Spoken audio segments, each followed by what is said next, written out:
E cá está. Aqui neste caso optámos por meter a cobertura, o isolamento térmico sobre a abóbada da própria igreja, com a construção de forro em madeira. E aqui, nesta altura, estamos a falar nos anos que 99, por aí, ainda estávamos a usar, ou usávamos, não é que este fosse o único sistema, este é um dos sistemas, usávamos este tipo de isolamento térmico, que é um isolamento térmico interessante, porque na altura, para nós, parecia-nos bastante interessante, porque funciona como uma subtelha, e podem ver aqui o perfil, portanto ele tem um perfil numa telha, portanto é uma coisa de encaixe. E o que é que este elemento aqui fazia sobre o forro de madeira? Fazia com que, se houvesse, primeiro, cumpria aquilo que nós queríamos como isolamento térmico, que era isso que nós queríamos fundamentalmente, e depois servia como uma subtelha, porque se houvesse uma entrada de água, não é 100% impermeável, mas era 95% impermeável, tinha uma configuração própria que deixava passar a água e conduzia a água até o beirado e tal. Bom, isto tudo muito bonito e de facto aplicámos isto em alguns sítios que resultou muito bem, por exemplo, lembro-me na Sé de Braga.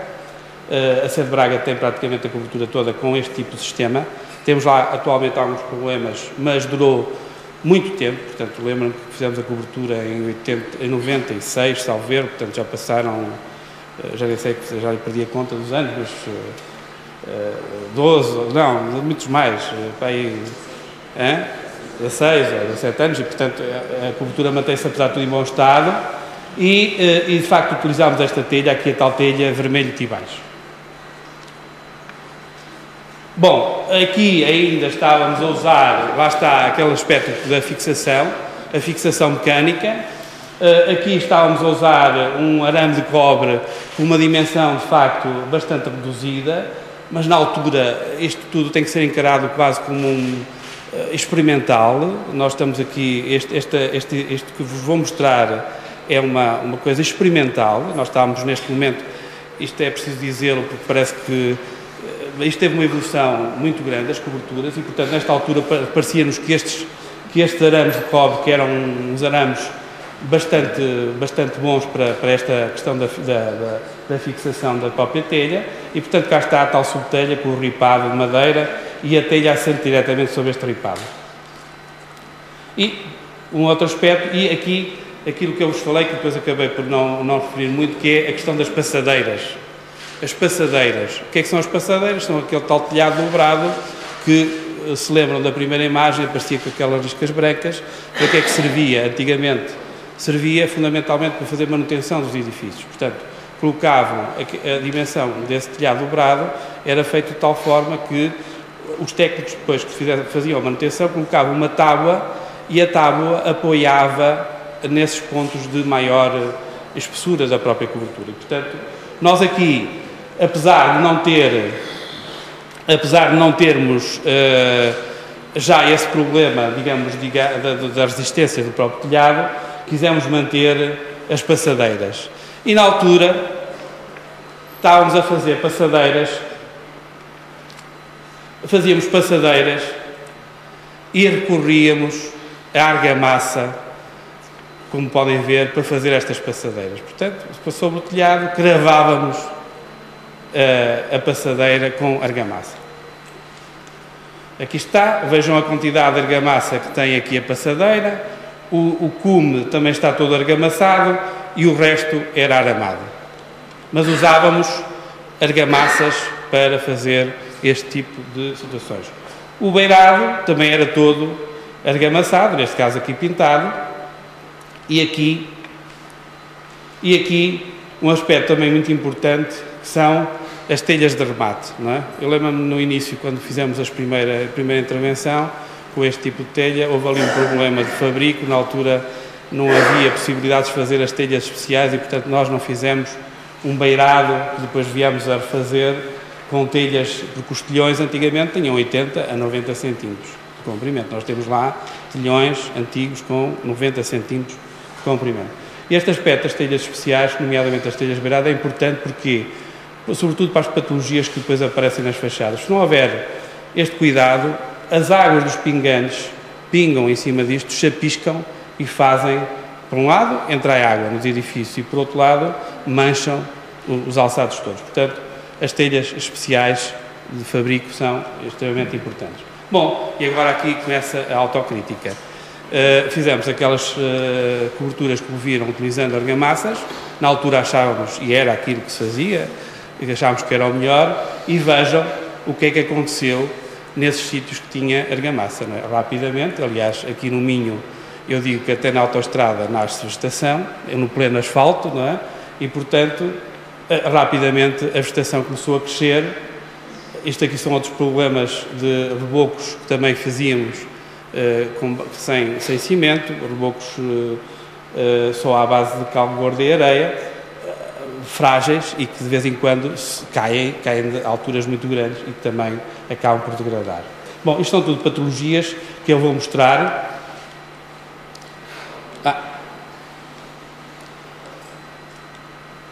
Aqui estas passadeiras, vejam a cobertura, apesar de tudo, no sítio onde está aramada, está em mais ou menos bom estado de conservação.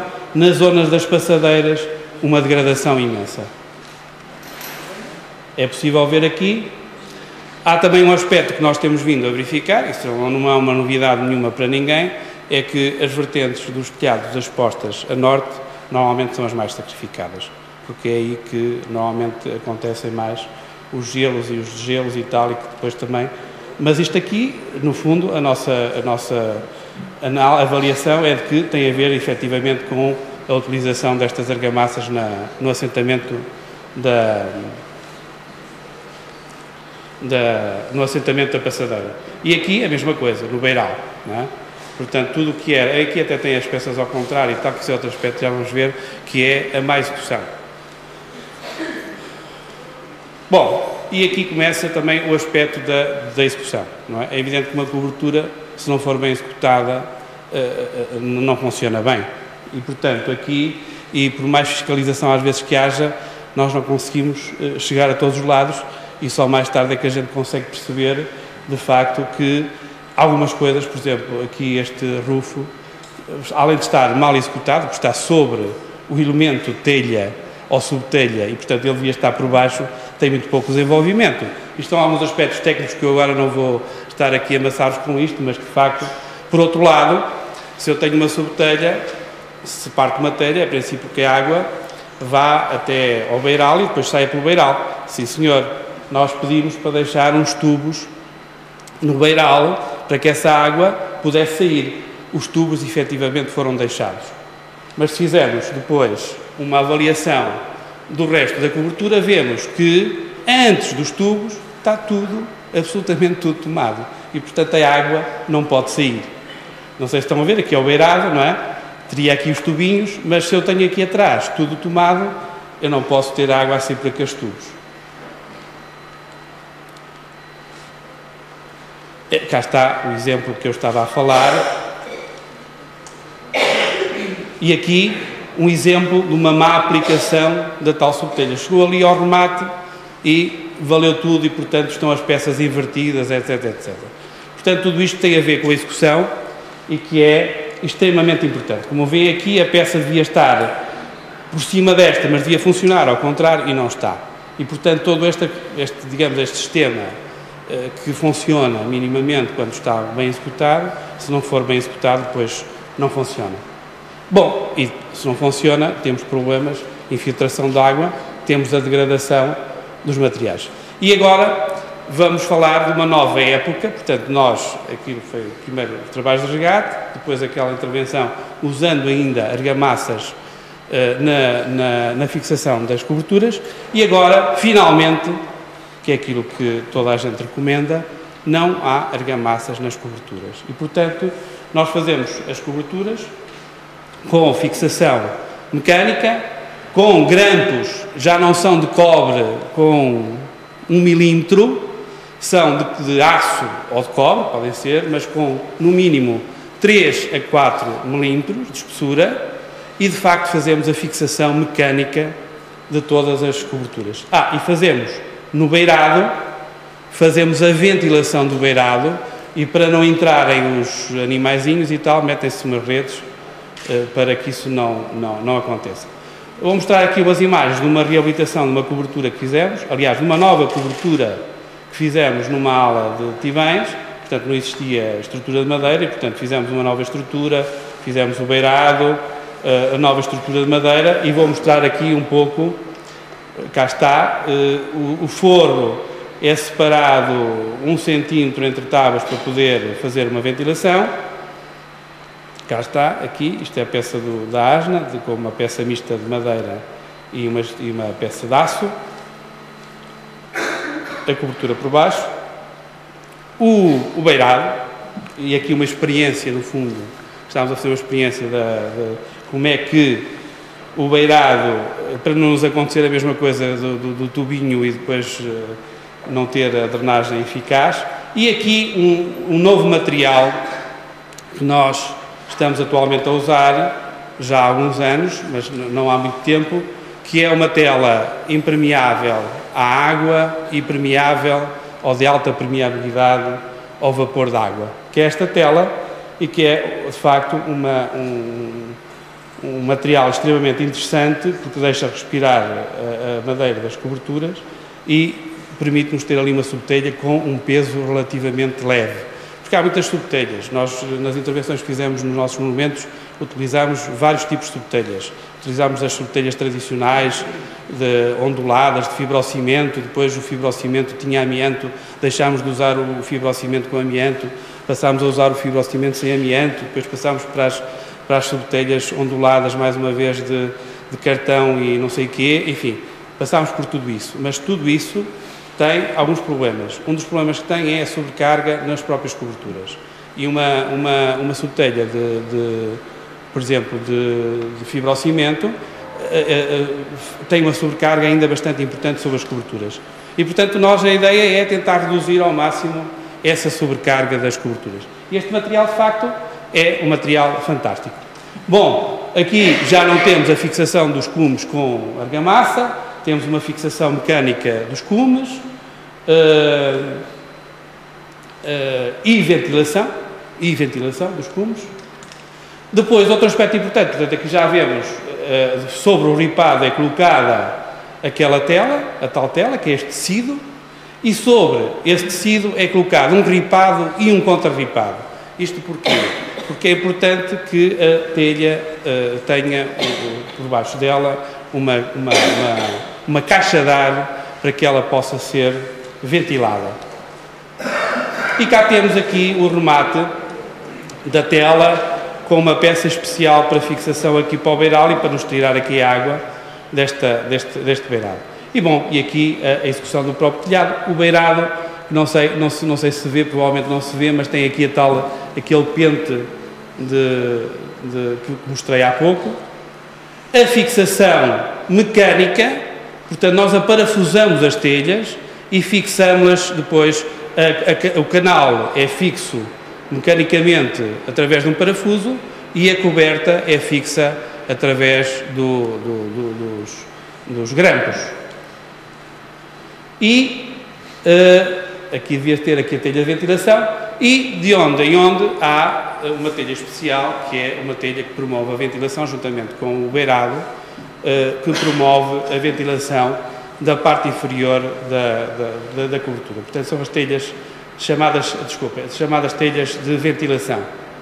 Aqui a fixação do beirado já a vimos e, finalmente, uma questão que não queríamos voltar a errar, que é a questão das passadeiras. Nós não queríamos deixar de colocar passadeiras. No entanto, não queríamos fixar as passadeiras com argamassa, senão ia-nos acontecer a mesma coisa. Bom, aqui há um produto que é um silicone que faz a colagem destas telhas. E até agora, em princípio, ainda não houve problema lá na monitorização que temos feito, ainda não houve problema com as passadeiras.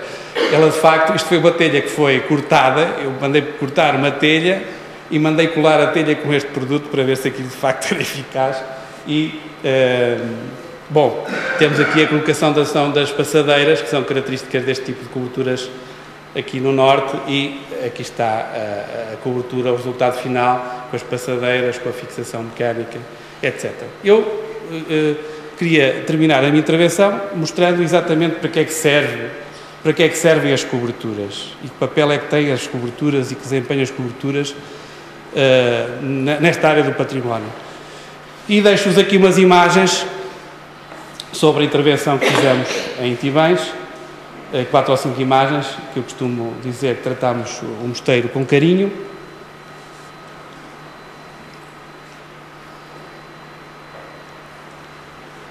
Com delicadeza. Isto foi uma intervenção global, a todo o nível.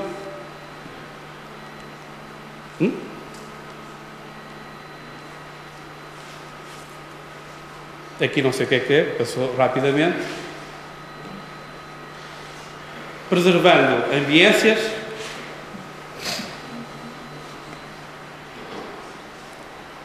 Revitalizando, é importante revitalizar também, dar novo uso a estes espaços. Esta é a nossa loja, a estrutura de acolhimento, loja e informação. Com autenticidade, era importantíssimo para nós, que se mantivesse este caráter do próprio mosteiro. Com rigor, preservando os sistemas construtivos, preservando tudo aquilo que era possível preservar. Com tempo, estas intervenções no património precisam de tempo. O tempo é importante.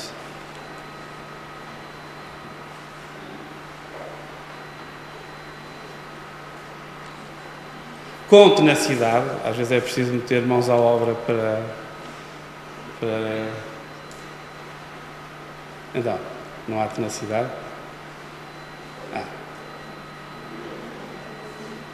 Este é o corredor da ala poente. Com respeito pelo património que existe. Neste caso, estamos a falar da sala do capítulo, do Mosteiro de Tibães. E com modernidade. Aqui o claustro refeitório que ardeu no final do século XIX e que está hoje transformado neste claustro. Muito obrigado.